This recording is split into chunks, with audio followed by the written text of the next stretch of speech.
The bullet that grazed Ethan Harper's shoulder in the Reno saloon brawl was nothing compared to the agony he felt 3 days later when his sorrel gelding, Copper, stumbled on a loose stone and came up lame 20 miles from the nearest settlement.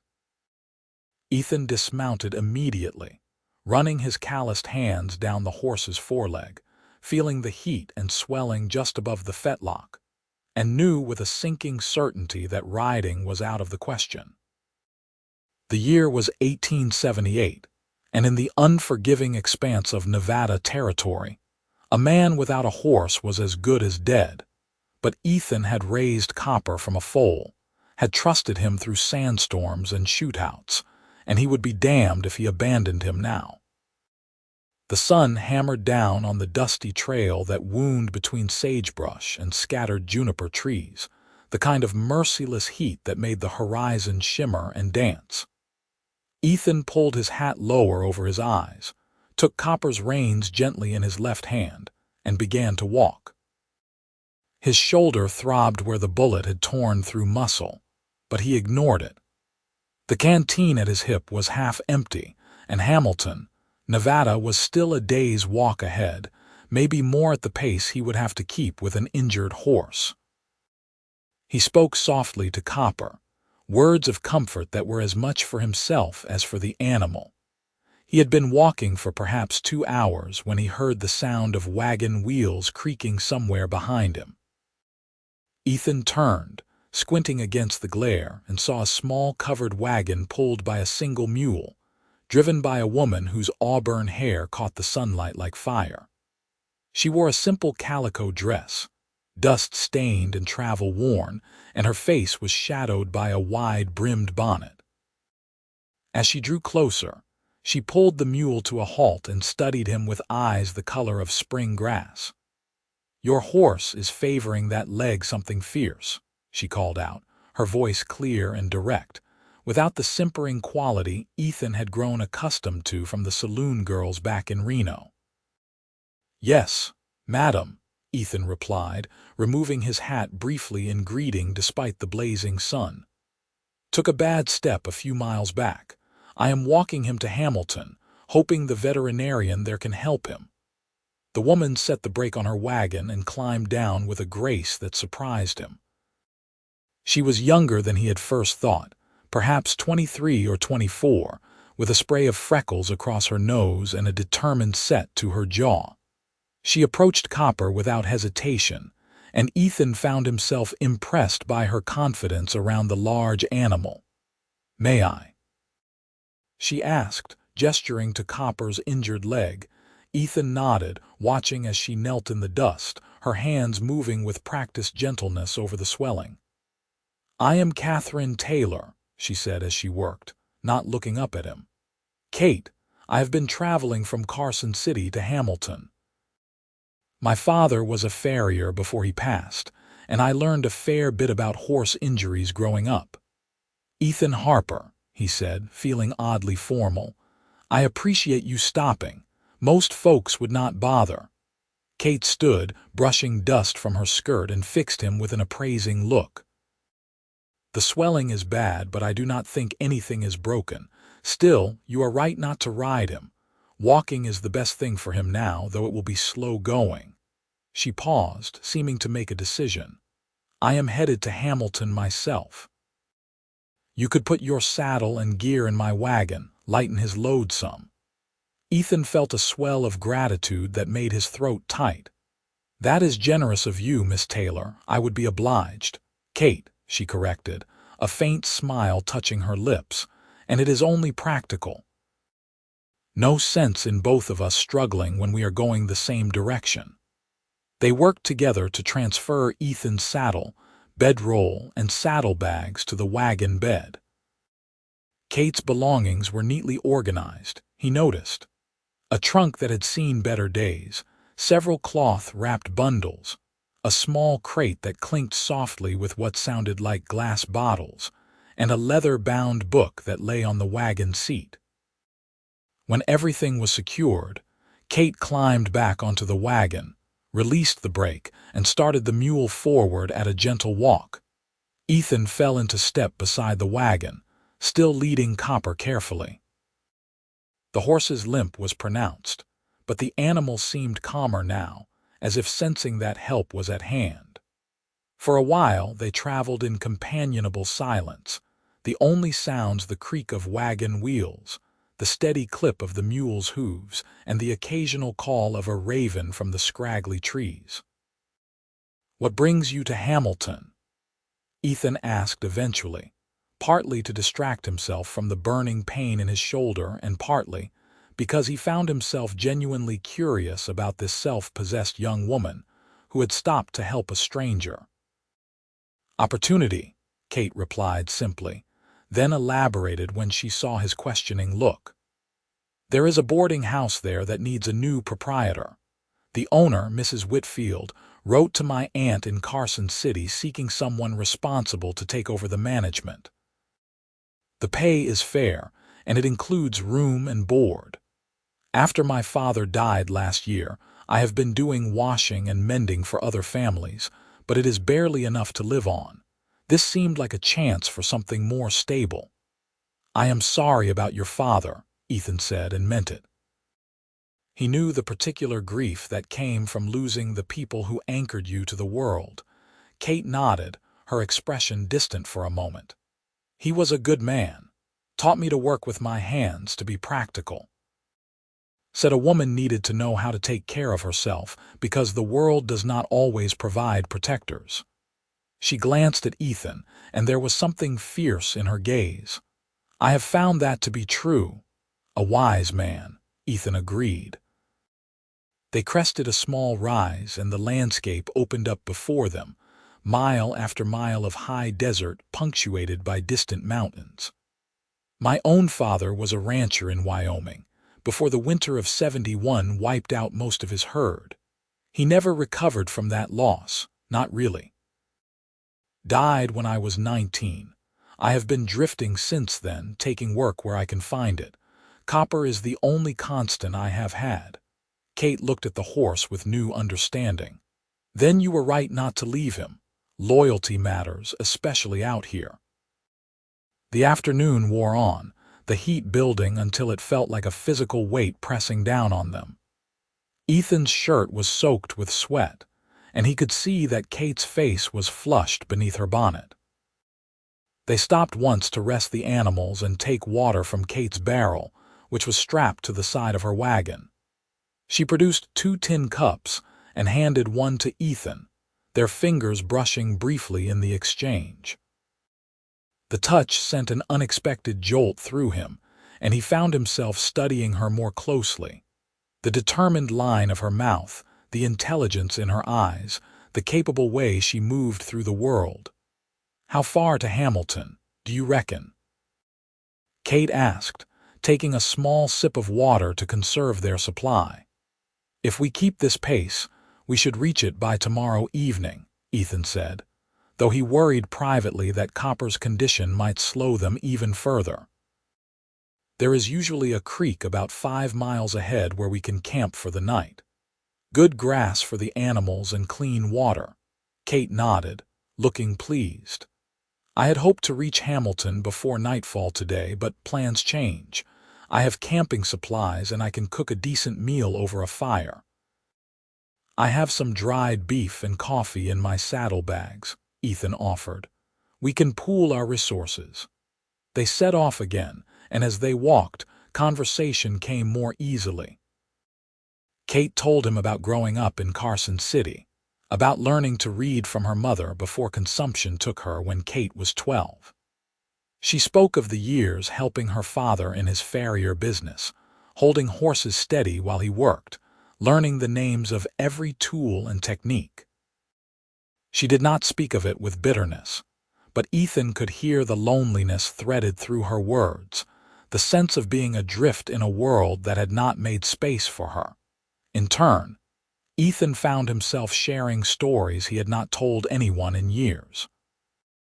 He spoke of trailing cattle through Montana, of a winter spent as a deputy in a small Wyoming town where the badge had felt like a burden he could not wait to shed.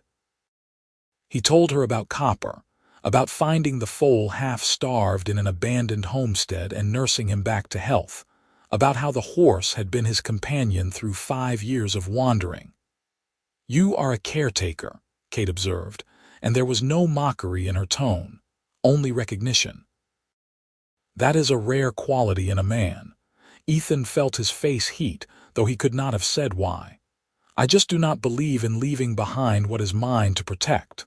"Like I said," Kate replied, meeting his eyes steadily. "Rare." They reached the creek as the sun was beginning its descent toward the western horizon, painting the sky in shades of orange and gold. The water ran clear over smooth stones, and there was indeed good grass on the banks for the animals.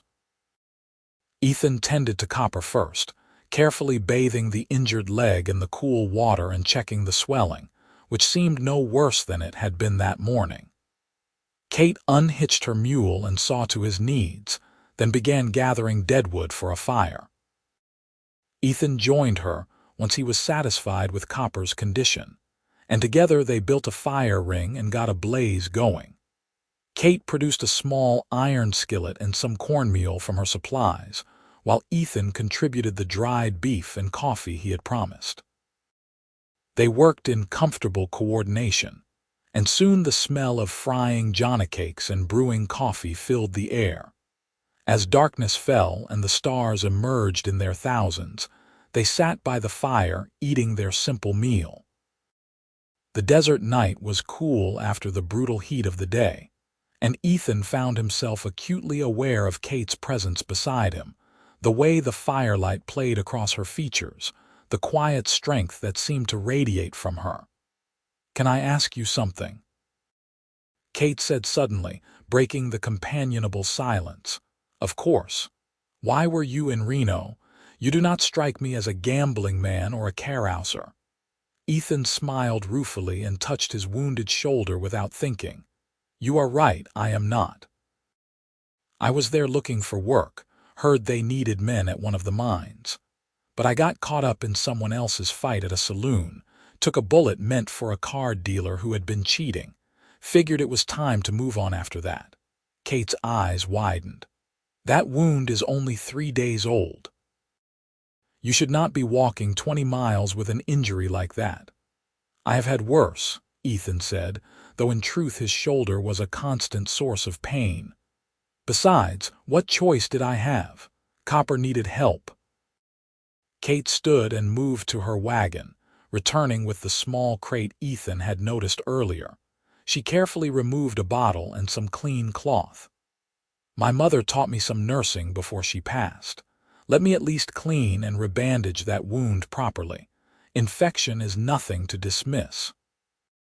Ethan wanted to protest, to insist he was fine, but the concern in Kate's eyes stopped him. He unbuttoned his shirt and carefully worked it off his wounded shoulder, trying not to wince at the pull on his healing flesh. Kate knelt beside him, and her hands were gentle as she unwrapped the makeshift bandage he had applied in Reno. The wound was angry and red, though mercifully it did not show signs of serious infection yet. "This needs to be cleaned properly," Kate murmured, dampening cloth with liquid from the bottle, which Ethan now recognized as carbolic acid solution. "This will hurt." He braced himself, but even so, the sharp sting of the antiseptic made him draw a sharp breath. Kate worked quickly and efficiently, cleaning the wound thoroughly before applying a clean bandage. Her fingers were cool against his fevered skin, and Ethan found himself intensely aware of her proximity, the faint scent of lavender soap that clung to her despite the day's travel. "There," she said softly, securing the bandage. "That should help. You need to be careful with this, Ethan. You are no good to your horse if you collapse from fever." "Thank you," he said, meaning it more deeply than he could express. When was the last time someone had cared for him this way, with such simple kindness? He could not remember. Kate moved back to her side of the fire, and they sat in silence for a while, watching the flames dance. The night was alive with sounds, the distant yip of coyotes, the the soft tearing of grass as the animals grazed, the crackle of burning wood. "Tell me about Hamilton," Kate said eventually. "You have been there before." "Once, about 2 years ago," Ethan replied, grateful for the change of subject. "It is a decent-sized mining town, maybe 300 people. There are a few saloons, a general store, a church, a small school. The boarding house you are going to, Mrs. Whitfield's place, is one of the better establishments. She runs a respectable operation." "That is good to know," Kate said, though Ethan detected a note of nervousness in her voice. "I confess, I have never run a boarding house before. I am hoping the work will not be too different from managing a household, just on a larger scale." "You will do fine," Ethan said with certainty. "You are capable and smart. Those are the qualities that matter." Kate looked at him, and even in the dim firelight he could see the gratitude in her expression. "You do not know me well enough to say that." "I know you stopped to help a stranger," Ethan countered. "I know you are practical and skilled. I know you are brave enough to set off alone into the territory to build a new life. That tells me everything I need to know." A faint blush colored Kate's cheeks, and she looked away, but Ethan saw the pleased smile she tried to hide. They talked a while longer, the conversation drifting from topic to topic with easy randomness. Books they had read, places they had seen, dreams they had harbored. Ethan learned that Kate loved poetry, particularly Whitman, and that she had once wanted to be a teacher. Kate discovered that Ethan played the harmonica, though he had lost his instrument in a river crossing the previous year, and that he had a gift for training horses. Eventually, the fire burned down to embers, and they prepared for sleep. Kate made up her bed in the wagon, while Ethan laid out his bedroll on the ground near where Copper rested. Before she climbed into the wagon, Kate paused and looked down at him. "Thank you for the company today," she said. "I had been traveling alone for 3 days before I met you, and it gets lonely out here." "Thank you for stopping," Ethan replied, "and for helping with this." He gestured to his shoulder. "We help each other," Kate said simply. "That is how people survive out here." She disappeared into the wagon, and Ethan lay back, staring up at the vast canopy of stars. His shoulder ached, his feet were sore from walking, and he was worried about Copper. But underneath all of that was a strange contentment he had not felt in a long time. He found himself thinking about Kate's laugh, about the way she moved with such confidence, about the kindness in her eyes when she had tended his wound. He told himself not to be a fool, that she was a woman with plans and a future, and he was just a drifter who had been lucky enough to cross her path. But as he drifted off to sleep, it was her face he saw in his mind's eye. They woke with the dawn, both of them rising automatically in the gray light that preceded sunrise. Ethan checked on Copper immediately and was relieved to find that the horse seemed comfortable, though the leg was still swollen. Kate rekindled the fire and made coffee and more Jonna cakes, and they ate quickly, both aware that they had a long day ahead of them. As they prepared to set off, Ethan noticed Kate checking her water barrel and frowning. "We used more than I expected yesterday," she said. "I was counting on refilling in Hamilton today, but if we do not arrive until tomorrow evening, we will need to conserve carefully. There is another small spring about 8 miles ahead if memory serves," Ethan said. "We can refill there. It means a slight detour, but it is worth it to have enough water." Kate nodded, looking relieved. They set off as the sun broke over the eastern horizon, beginning its inevitable climb into the merciless sky. The morning was cool, almost pleasant, but they both knew the heat would build quickly. As they walked, Ethan found himself studying Kate with growing admiration. She never complained about the slow pace or the heat or the dust that covered everything. She spoke encouragingly to her mule, kept careful watch on their surroundings, and maintained a steady composure that spoke of inner strength. She was unlike any woman he had ever known, and he was increasingly aware of how much he would miss her company once they reached Hamilton and went their separate ways. Around mid-morning, they spotted dust in the distance, moving toward them on the trail. Ethan tensed automatically, his hand moving to the Colt revolver at his hip. In this country, other travelers could mean help or trouble, and there was no way to know which until it was too late. "Riders," Kate said quietly, her own posture becoming more alert. As the figures drew closer, Ethan counted 3 men on horseback, moving at an easy lope. When they were within hailing distance, the leader raised his hand in greeting, and Ethan relaxed slightly. The men were rough-looking, as most men in this territory were, but they did not have the predatory edge of outlaws. The leader was a grizzled man with a gray-shot beard, wearing a battered hat and dusty range clothes. "Morning," the man called out, pulling his horse to a stop. His eyes took in Ethan's limping horse, Kate's wagon, and the two of them walking side by side. "Having some trouble, horse went lame," Ethan replied, keeping his tone friendly but guarded. "Walking him to Hamilton." The grizzled man nodded sympathetically. "That is rough luck." "We are headed north from Hamilton ourselves, coming from the mines. Name is Douglas Carter." He gestured to his companions, 2 younger men who looked like they might be his sons. "This is James and Thomas. You folks need any help, we are managing," Ethan said, "but I thank you for the offer." "What is the situation in Hamilton? Any trouble we should know about?" Douglas scratched his beard thoughtfully. "Town is pretty quiet right now. There was some tension a few weeks back when the mine owners tried to cut wages, but it got settled without violence. The veterinarian, Doc Matthews, is still in business. He is good with horses, should be able to help yours." "That is good to hear," Kate spoke up, and Douglas turned his attention to her with evident curiosity. "You traveling alone, miss?" "I met Miss Taylor on the trail yesterday," Ethan interjected smoothly, not liking the way Douglas's eyes lingered on Kate. "We are both headed to Hamilton." Douglas seemed to take the hint, tipping his hat to Kate. "Well, you should reach town by tomorrow evening if you keep this pace." "Safe travels to you both." He signaled to his sons, and the 3 men rode on, leaving Ethan and Kate in their wake of dust.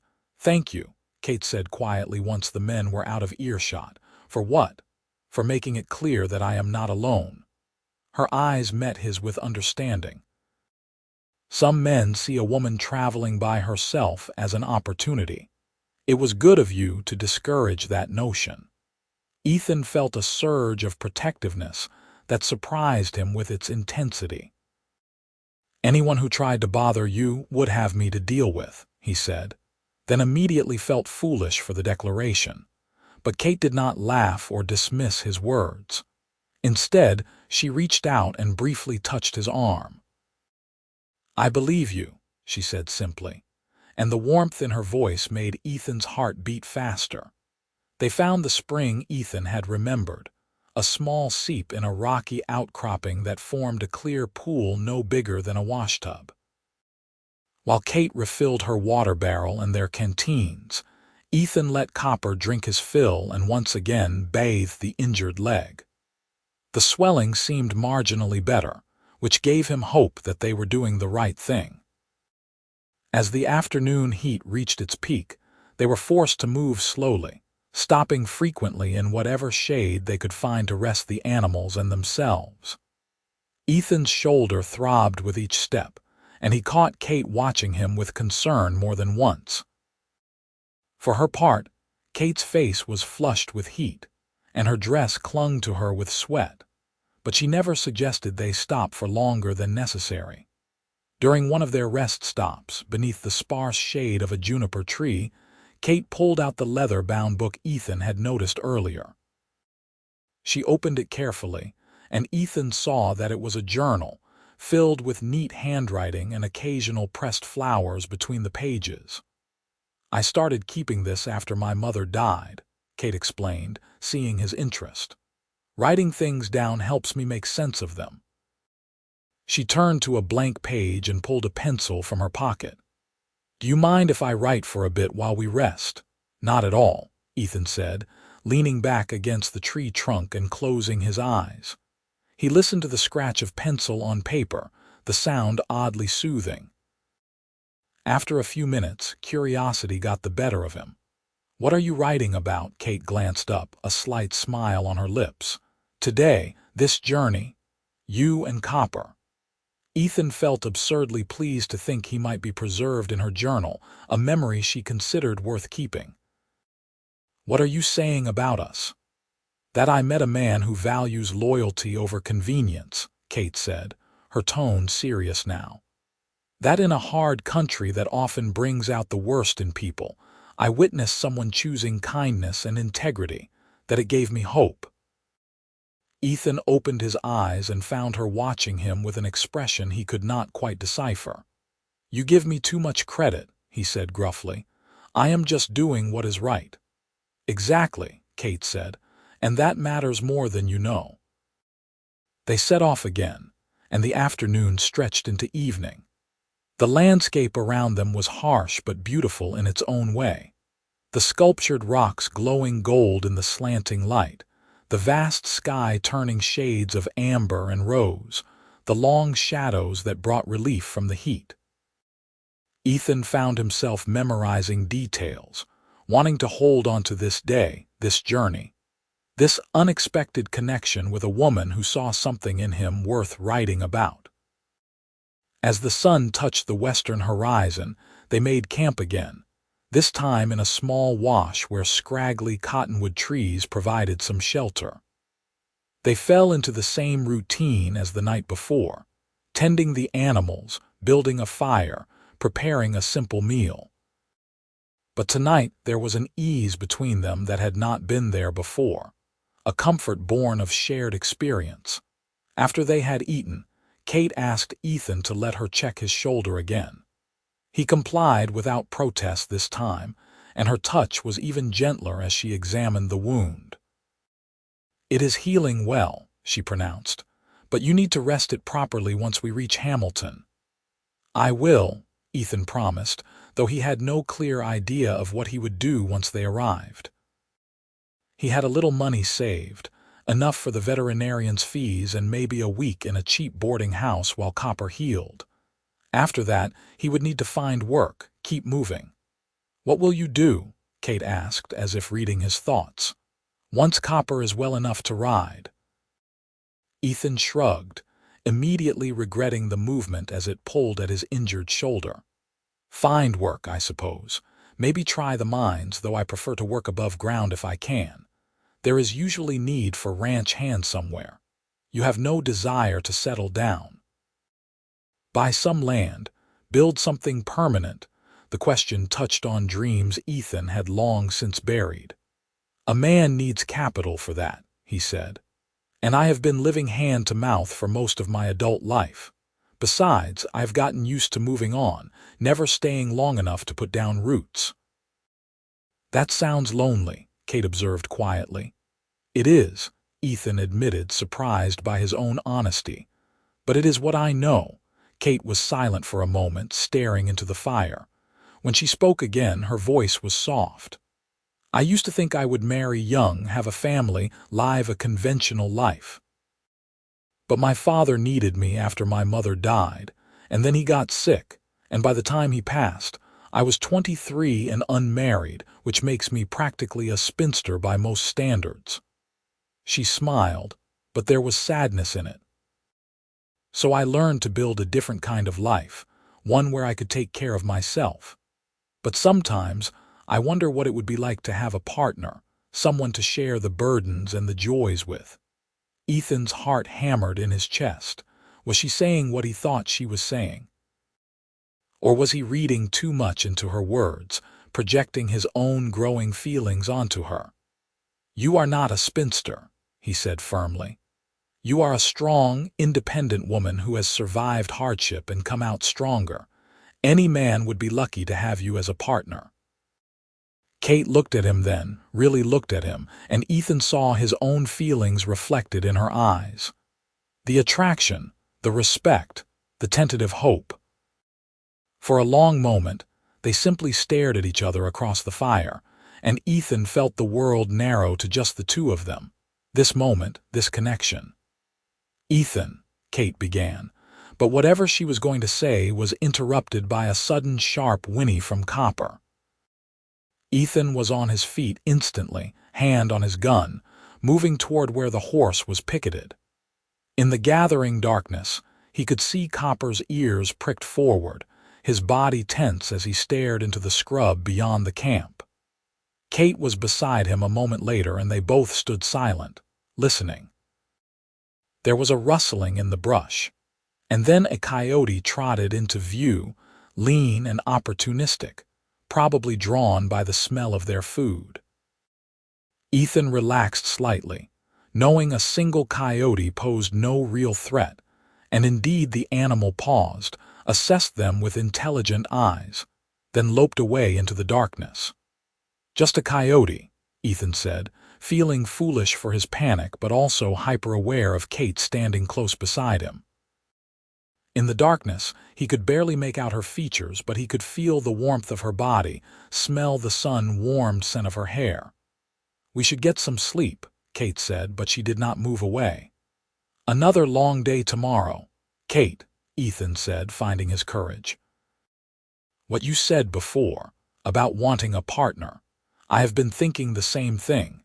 Ever since I met you, I have been thinking that maybe moving on all the time is not the only way to live. Maybe there is something worth staying for." He heard her sharp intake of breath. "Ethan, we have known each other less than 2 days." "I know," he said. "And maybe I am a fool to say this, but I have never met anyone like you.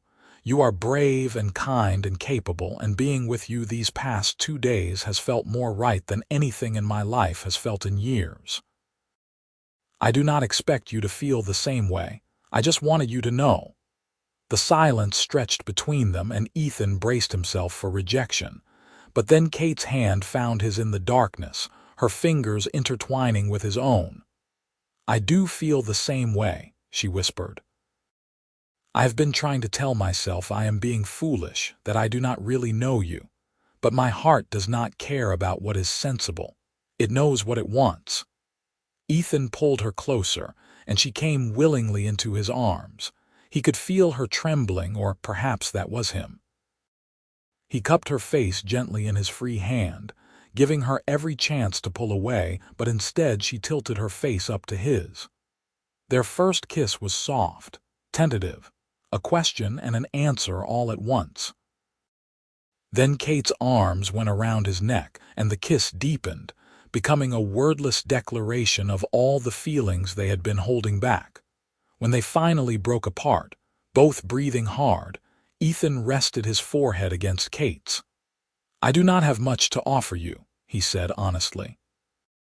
"No land, no house, no prospects beyond what work I can find. But if you will have me, I will spend every day trying to be worthy of you." "You already are," Kate said fiercely. "And we will build something together, Ethan. We will figure it out. That is what partners do." They stood there in the darkness, holding each other, and Ethan felt something he had not felt in longer than he could remember: hope for the future.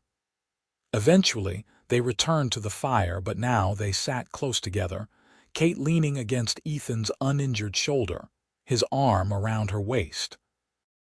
They talked late into the night, making plans and sharing dreams, learning everything they could about each other with the urgency of people who had found something precious and unexpected. The next morning dawned clear and bright, and as they prepared to set off on the final leg of their journey to Hamilton, everything felt different. Ethan helped Kate hitch up her mule, his hands lingering on hers whenever they touched. Kate checked Copper's leg with extra care, as if the horse were already hers to worry about too. As they started walking, Kate reached out and took Ethan's hand, and they walked that way for a while, fingers intertwined, until the sun grew too hot, and they needed their hands free. The landscape began to change as they drew closer to Hamilton, showing more signs of human activity. The scars of mining operations in the distant hills, a few scattered homesteads with struggling gardens, and eventually the telegraph line that meant civilization was near. Ethan felt a mix of relief and regret. He wanted to get Copper to the veterinarian, wanted to see Kate safely to her new position, but he also knew that reaching Hamilton meant the end of this strange, wonderful interlude where it had been just the two of them against the world. What if Mrs. Whitfield does not approve of us courting? Kate asked suddenly, voicing a worry that had clearly been on her mind. She might have expectations about her manager remaining unmarried and focused solely on the boarding house. Then we will figure something else out, Ethan said firmly. I am not letting you go, Kate. Not now that I have found you. Kate squeezed his hand gratefully, but Ethan could see the worry in her eyes. They both knew that her position at the boarding house was important, that she needed the security and income it would provide. His own situation was even more precarious, with no job lined up and his resources limited. As if sensing his thoughts, Kate said, "You know, boarding houses always need someone to handle maintenance and repairs, to manage deliveries and keep things running. Maybe Mrs.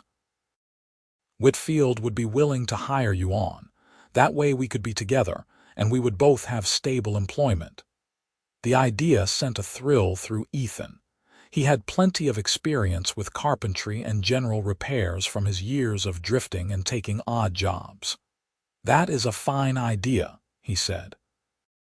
"Though I do not want to presume. Let us see what the situation is when we arrive." By mid-afternoon, the buildings of Hamilton began to appear on the horizon, shimmering in the heat haze. The town was larger than Ethan had remembered, sprawling along both sides of a main street with numerous side streets branching off. They could see the mine works in the hills beyond, and even from a distance, they could hear the faint sounds of activity. Hammering, the rumble of ore wagons, voices calling. As they entered the town proper, people turned to look at them with the frank curiosity common to small communities.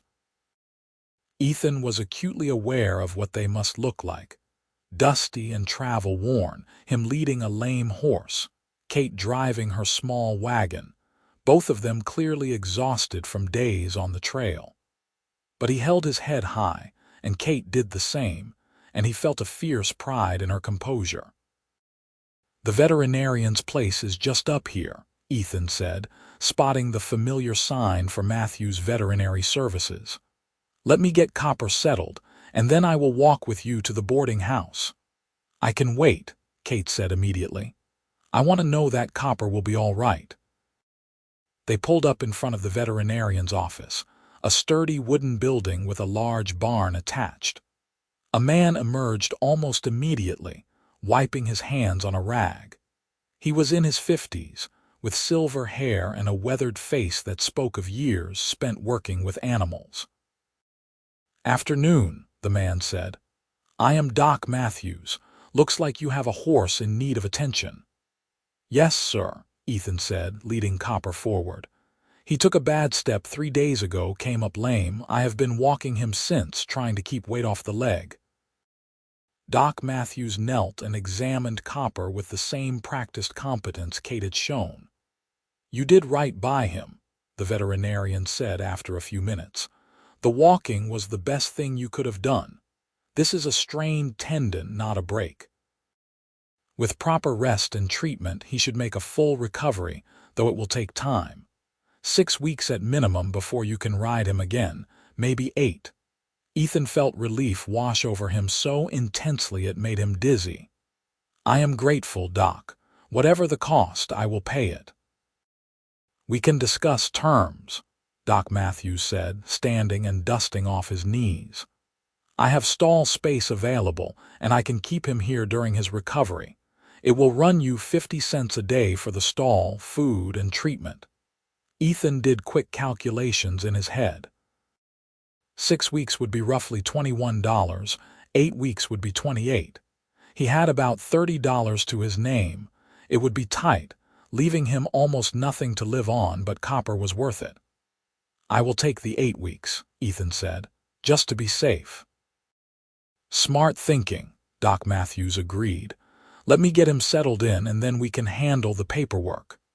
As the veterinarian led Copper toward the barn, Ethan felt Kate's hand slip into his. "That is a lot of money," she said quietly. "He is worth it," Ethan replied simply. Kate smiled at him with such warmth that it eased the worry about his diminished finances. "I know. That is one of the reasons I love you." The words hung in the air between them, and Ethan's breath caught. Kate's eyes widened as she realized what she had said, but she did not take it back. Instead, she waited, vulnerable and brave, for his response. "I love you too," Ethan said, the words feeling both momentous and completely natural. "I think I started loving you the moment you stopped your wagon to help a stranger." They kissed there in the street, not caring who might see, and Ethan felt the rightness of it settle deep in his bones. This woman, this connection, this unexpected love that had bloomed in the harsh Nevada desert, it was real, and it was his. Doc Matthews returned a few minutes later, tactfully clearing his throat to announce his presence. Ethan handled the financial arrangements, paying for the first 2 weeks upfront and promising to return regularly with the rest. The veterinarian assured him he could visit Copper anytime, and Ethan made a mental note to come by the next day. With Copper settled, they made their way to the boarding house. Mrs. Whitfield's establishment was on a quiet side street, a large 2-story building painted white with green shutters and a wraparound porch. Flower boxes adorned the windows, and the whole place had an air of respectable prosperity. Kate's grip on Ethan's hand tightened as they approached. "You will be wonderful," Ethan murmured, giving her hand a reassuring squeeze. A woman emerged onto the porch as they pulled up. Mrs. Whitfield herself, presumably a handsome woman in her 60s with silver hair pulled back in a neat bun and sharp, intelligent eyes. She wore a simple but well-made dress, and her posture suggested someone accustomed to authority. "You must be Catherine Taylor," Mrs. Whitfield said, descending the porch steps. "Your aunt wrote that you would be arriving this week. I had expected you yesterday, but I see you have been traveling in difficult circumstances." Her eyes moved to Ethan with frank curiosity. "Yes, madam," Kate said, climbing down from her wagon with as much dignity as she could muster despite her disheveled state. "I encountered Mr. Harper on the trail. His horse was injured, and we traveled together to Hamilton." Mrs. Whitfield's expression was unreadable as she assessed them both. "I see. Well, Mr. Harper, I thank you for seeing Miss Taylor safely here. I am sure you have business elsewhere in town to attend to now." It was a dismissal, polite but firm, and Ethan felt anger stir in his chest. But before he could speak, Kate stepped forward. "Actually, Mrs. Whitfield, I would like to discuss Mr. Harper's potential employment at the boarding house. He is skilled in carpentry and general repairs, and I believe he would be an asset to your establishment." Mrs. Whitfield's eyebrows rose. "That is a bold request to make before you have even begun your own employment, Miss Taylor." "I understand that, madam," Kate said, and Ethan heard the steel beneath her respectful tone. "But I also believe in being forthright. Mr. Harper and I have formed an attachment during our journey. We intend to court, and ideally to marry. I wanted you to know that from the start, rather than attempting to hide it. If my relationship with Mr. Harper makes me unsuitable for the position you are offering, I would rather know now." Ethan held his breath, torn between admiration for Kate's courage and worry that she had just thrown away her opportunity. Mrs. Whitfield was silent for a long moment, studying them both with those sharp eyes. Finally, The older woman smiled, and it transformed her stern face. "I appreciate your honesty, Miss Taylor. It speaks well of your character. And I confess, I have been concerned about the amount of work this boarding house requires. I am not as young as I used to be, and there are many repairs that need attention. If Mr. Harper is truly skilled in such matters, I would be willing to offer him employment as well.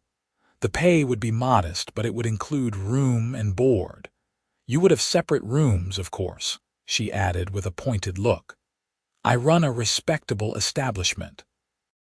"Of course, madam," Kate said quickly, though Ethan could see the joy lighting her face. "That would be more than fair." Mrs. Whitfield nodded. "Very well. Mr. Harper, I assume you have references." Ethan's heart sank. References were one thing he did not have, not current ones anyway. "I am afraid I do not, madam. I have been moving around quite a bit. But I am a hard worker and I am willing to prove myself." Mrs. Whitfield considered this, then surprised him by saying, "The fact that you walked 3 days rather than abandon an injured horse tells me something about your character. And Miss Taylor's recommendation carries weight with me. We will consider the first week a trial period. If your work is satisfactory, the position is yours permanently." Ethan felt dizzy with relief and gratitude. "Thank you, madam. You will not regret it." "See that I do not," Mrs. Whitfield replied, but her tone was not unkind. "Now let us get you both settled. You look like you could use a hot meal and a proper bed." The next hours passed in a blur of activity. Mrs. Whitfield showed Kate to her room, a comfortable space on the second floor with a window overlooking the street. Ethan's room was smaller on the first floor near the back of the house, but it was clean and well appointed, with an actual bed, a washstand, and a small desk. After years of sleeping on the ground or in cheap fluff houses, it seemed like unimaginable luxury. Mrs. Whitfield gave them time to wash and change into clean clothes, then provided a substantial meal in the boarding house dining room. There were currently 3 other boarders: a mine engineer named Stewart, a school teacher named Miss Evelyn Prout, and a traveling salesman named Mr. Chester Walsh. All 3 were polite and welcoming, and Ethan began to relax, feeling the first stirrings of hope that this might actually work out. After dinner, Mrs. Whitfield took Ethan on a tour of the property, pointing out various repairs that needed attention. Loose boards on the porch, a door that stuck, a pump that occasionally malfunctioned, gutters that needed cleaning. Ethan assessed each issue with a practiced eye, already making mental lists of materials he would need and the order in which to tackle the work. "I can start first thing tomorrow," he told Mrs. Whitfield when they finished the tour. "Good," she replied. "The sooner the better. And Mr. Harper, I want you to know that I am taking a chance on you and Miss Taylor. Do not make me regret it." "We will not, madam," Ethan promised. "You have my word." That evening, after the other boarders had retired to their rooms, Ethan and Kate stole a few moments together on the back porch. The night was cool and clear, with a million stars overhead, and Ethan pulled Kate close, savoring the feel of her in his arms. "I can hardly believe this is real," Kate murmured. 3 days ago I was alone and uncertain about the future. Now I have you and we have a place to build a life together." "It is real," Ethan assured her, pressing a kiss to her temple. "And I am going to work harder than I ever have to make sure we have a good future. I want to marry you, Kate, properly, with a ceremony and everything, as soon as we have saved enough money to get started right." Kate turned in his arms, her eyes shining. "I want that too." "But Ethan, we do not need much, just each other and a chance to build something of our own." They kissed, a long, sweet kiss that held all the promise of their future together. When they finally parted, Ethan said, "I should let you get some rest. You have a big day tomorrow learning all the operations of the boarding house." "And you have repairs to start," Kate reminded him. "But Ethan, thank you for everything, for not leaving Copper, for walking beside me, for loving me." "Thank you for stopping," Ethan said simply, "for seeing something in me worth saving." The next weeks fell into a pattern that felt like the beginning of a real life. Ethan threw himself into the work of maintaining and improving the boarding house, and he discovered that he loved the sense of purpose it gave him. He repaired the porch, fixed the sticking door, cleaned and serviced the pump. He built new shelves for the kitchen, replaced rotted siding on the north wall, and even constructed a small greenhouse for Mrs. Whitfield, who had a passion for growing herbs. Kate proved herself equally capable in her role. She managed the household accounts with impressive efficiency, planned meals, supervised the cleaning, and dealt with the boarders' needs with patience and grace. Mrs. Whitfield was clearly pleased with her work, and within 2 weeks, she had increased Kate's responsibilities and her pay slightly. Ethan visited Copper regularly at the veterinarian's, and it lifted his spirits to see the horse improving steadily. Doc Matthews was pleased with the progress, and he told Ethan that Copper should be ready for light work within the original 6-week time frame, though he recommended waiting the full 8 weeks before any serious riding. In the evenings, after the day's work was done, Ethan and Kate would find time to be together. Sometimes they would sit on the back porch and talk, sharing stories of their pasts and dreams for their future. Sometimes they would take walks through town, Ethan's arm around Kate's waist, nodding to neighbors who were beginning to recognize them as a couple. And sometimes they would simply sit in comfortable silence, reading or working on small projects, content in each other's presence. One evening, about 5 weeks after their arrival in Hamilton, Ethan took Kate to dinner at the town's best restaurant, a small but respectable establishment called the Silver Sage. It used up a good portion of his carefully saved wages, but he wanted to do something special for her. Over roast chicken and potatoes, with real butter and fresh bread, Ethan reached across the table and took Kate's hand. "I have been doing calculations," he said. "With what we are both earning and with careful saving, I think we could afford to get married in about 3 months. We would not have much, but we would have enough to start." Kate's eyes filled with tears, but she was smiling. "3 months," she repeated. "That sounds perfect." "There is more," Ethan continued, his heart pounding. "I have been talking to Doc Matthews. He mentioned that he is getting older and thinking about his own future. He needs someone he can trust to help with the large animals, someone who understands horses especially. He offered to train me as a veterinary assistant, with the possibility of eventually taking over the practice when he retires. It would not happen immediately, but it is a real future, Kate, a profession, not just odd jobs." Kate's tears spilled over now, and she gripped his hand tightly. "Oh, Ethan, that is wonderful. You would be so good at that work." "I would still be doing the repairs for Mrs. Whitfield in the short term," Ethan added quickly. "Doc Matthews understands that, but I could start learning from him in the evenings and on my days off.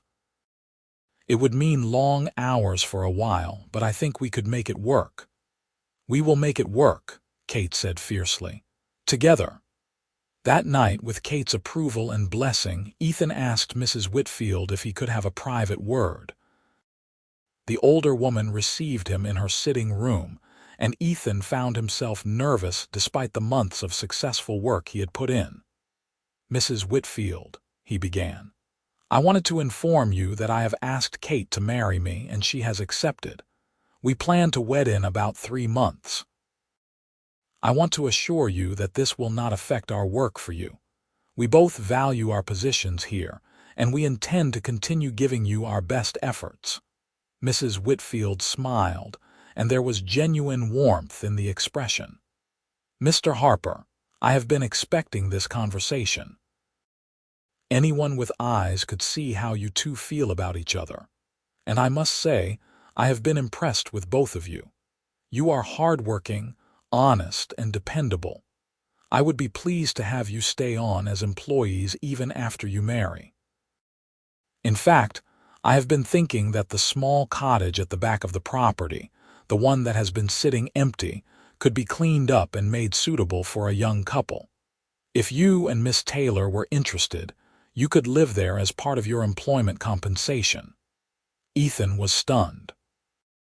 Mrs. Whitfield, that is incredibly generous. Are you certain? Quite certain, the older woman replied. You have both proven your worth, and I confess I am growing fond of you. It would please me to know you are settled and happy. Ethan hardly knew what to say.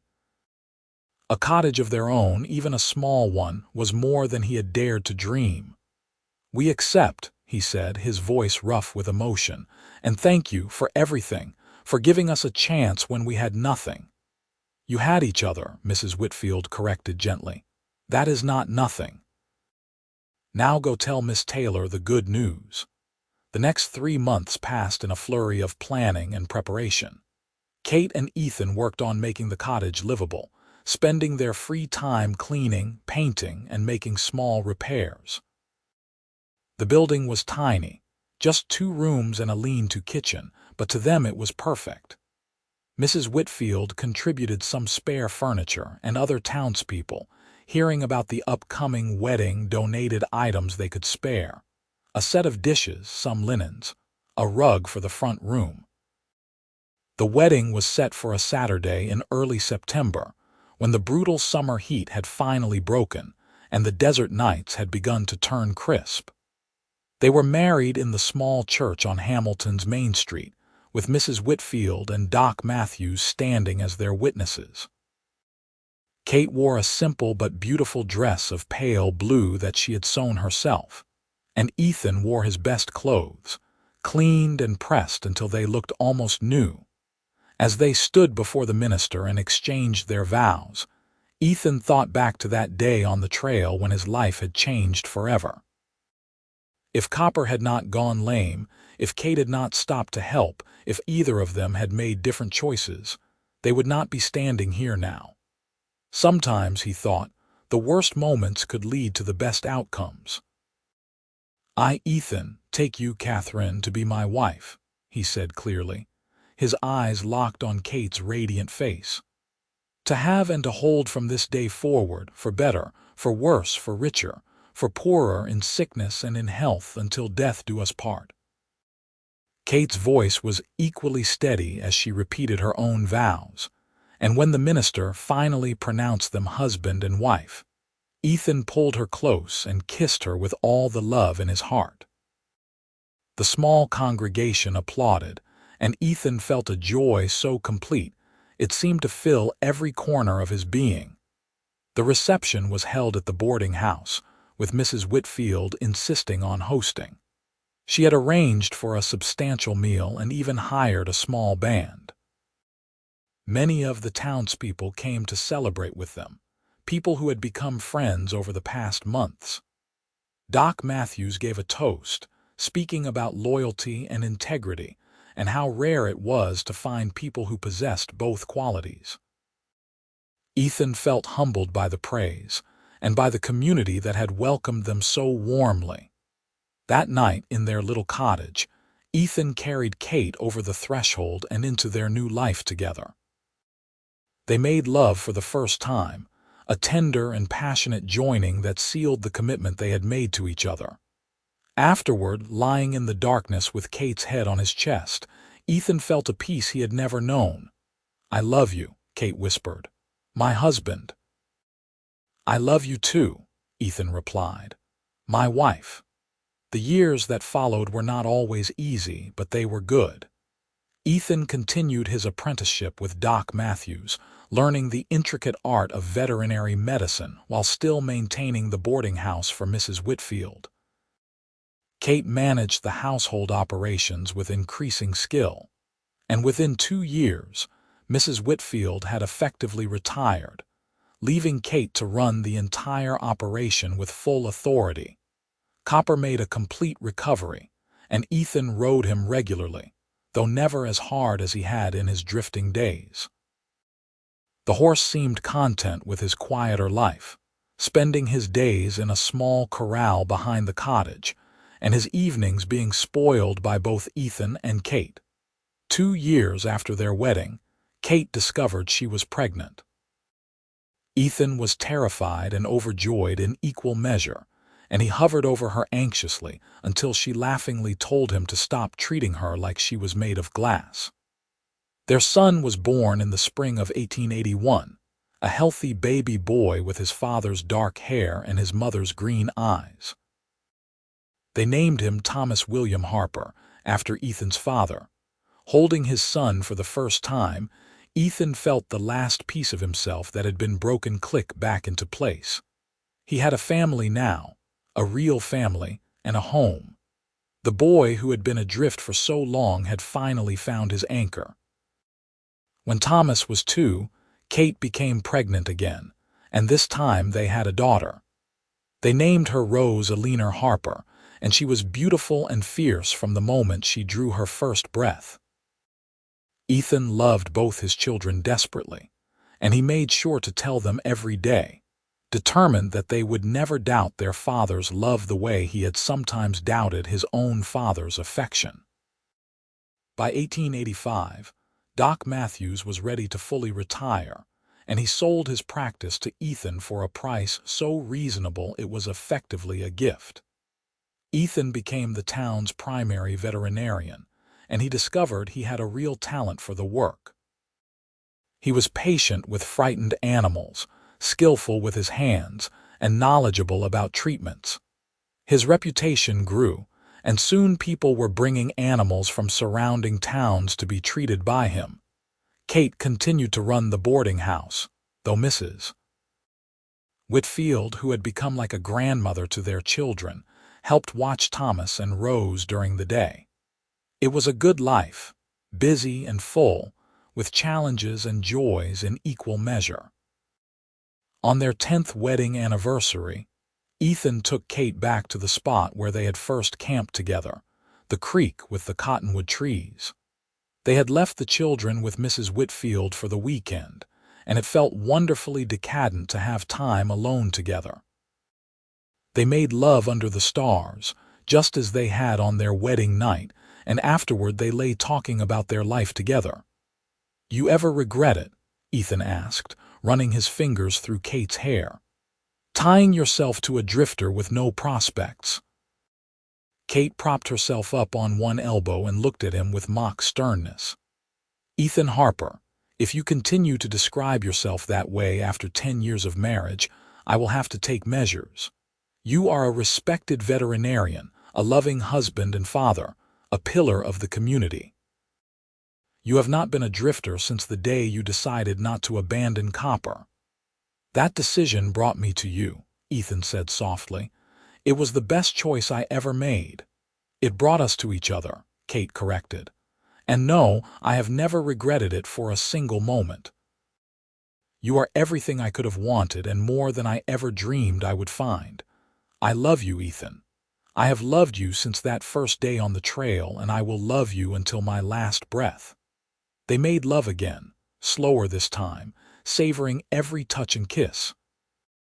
And later, lying in each other's arms as the stars wheeled overhead, Ethan thought about the strange path his life had taken. A lame horse and a chance encounter had given him everything. A wife he adored, children he treasured, a profession he found fulfilling, and a community that had become his home. The years continued to pass, marked by the milestones of a well-lived life. Thomas grew into a serious, thoughtful boy who showed an early interest in his father's work. By the time he was 12, he was accompanying Ethan on calls, learning to handle the animals with gentle confidence. Rose was different, fiery and independent, with her mother's keen intelligence and her father's stubborn loyalty. She declared at age 10 that she intended to be a teacher, and neither Ethan nor Kate doubted that she would achieve whatever she set her mind to. In 1892, Kate gave birth to their third and final child, another son they named Daniel. He was a surprise, arriving when Kate was 37 and they had thought their family was complete, but he was no less loved for being unexpected. Daniel was a happy, easy-going child who seemed to find joy in everything, and he brought laughter into the household with his antics. Mrs. Whitfield passed away peacefully in her sleep in 1894, at the age of 78. She left the boarding house to Kate in her will, along with a letter expressing her gratitude for the years of companionship and excellent care. Kate wept when she read the letter, mourning the loss of the woman who had given them their start and become such an important part of their lives. They buried Mrs. Whitfield in the Hamilton Cemetery, and Ethan made sure to visit her grave regularly with fresh flowers. With the boarding house now fully theirs, Kate made some changes, modernizing the operations while maintaining the respectability and warmth that Mrs. Whitfield had established. The boarding house thrived under her management, becoming known throughout the region as one of the finest establishments of its kind. Ethan's veterinary practice continued to grow as well. He took on an apprentice, a young man named Lucas who showed real promise and began to think about his own eventual retirement. But that was still years away, and for now, he was content to work with the animals he loved and come home each evening to the family that made his life complete. On a fall evening in 1898, 20 years after that fateful day when Copper had gone lame, Ethan and Kate sat on the porch of their cottage, watching the sun set over the Nevada desert. Their children were grown, or nearly so. Thomas was 21 and working as Ethan's full partner in the veterinary practice, having shown himself to be even more skilled than his father. Rose was 16 and preparing to attend the teachers' college in Carson City, her dreams within reach. Daniel, at 6, was inside doing his schoolwork at the kitchen table, his tongue poking out in concentration as he practiced his letters. "We have built a good life," Kate said, leaning against Ethan's shoulder.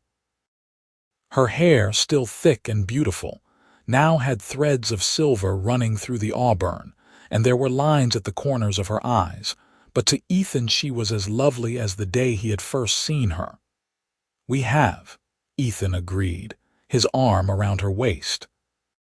His own hair had gone gray at the temples, and his hands bore the scars of decades of working with animals and tools, but he felt strong and content. "Though I think you did most of the building, you were always the strong one." "We were both strong," Kate corrected gently. "That is why we succeeded.